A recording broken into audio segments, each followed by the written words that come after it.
Morning student, पिछले video में हमने ऑपरेटिंग सिस्टम के टाइप मल्टी प्रोग्रामिंग और मल्टीटास्किंग के बारे में डिस्कस किया था। अब हम बचे हुए जो भी टाइप्स हैं उनके बारे में डिस्कस करेंगे। तो आप देखिए 4 टाइप्स आपके बचे हुए थे: real time operating system, distributed operating system, network operating system, embedded operating system.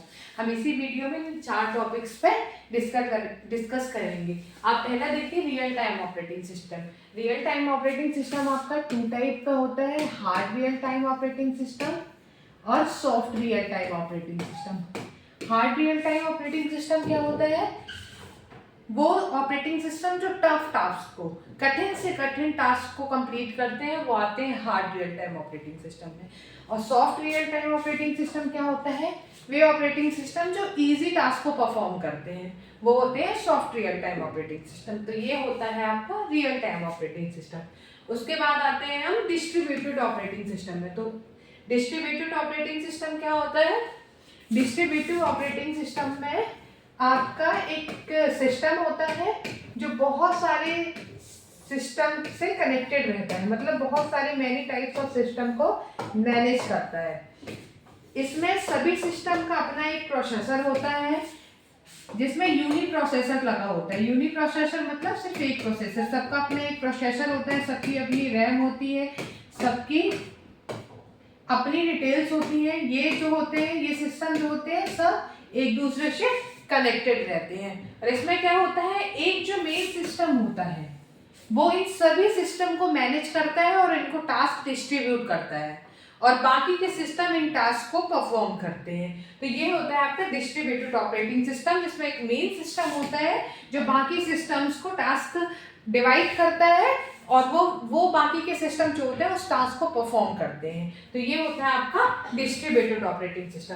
फिर होता है आपका network operating system. Network operating system में भी एक सिस्टम होता है जिससे 3-4 या मैनी टाइप ऑफ नेटवर्क होता है, लोकल एरिया नेटवर्क जिसको हम बोलते हैं, जिससे बहुत सारे सिस्टम कनेक्टेड होते हैं। जैसे कि आपको पता ही होगा कि जो नेटवर्क होता है वो 3 तरीके का होता है: लैन, मैन और वैन।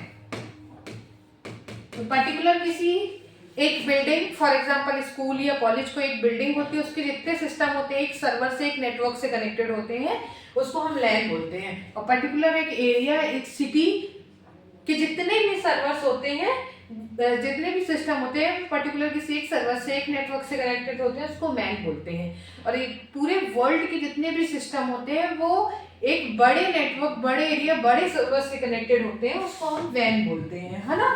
तो ये आपका नेटवर्क ऑपरेटिंग सिस्टम क्या होता है, जिसमें एक सर्वर से, एक सिस्टम से बहुत सारे सिस्टम कनेक्ट होते हैं और वो एक सर्वर बाकी सिस्टम को ऑपरेट करता है।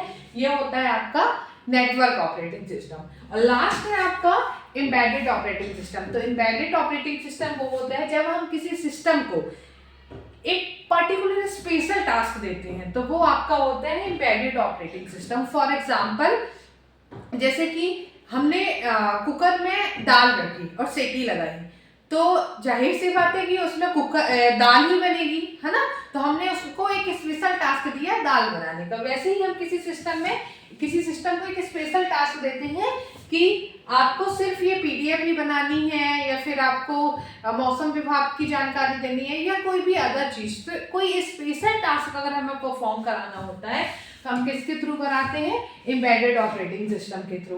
तो ये थे आपके 4 ऑपरेटिंग सिस्टम। आई होप आपको ये 4 ऑपरेटिंग सिस्टम समझ में आया होगा। Thank you so much student, मिलते हैं नेक्स्ट वीडियो में।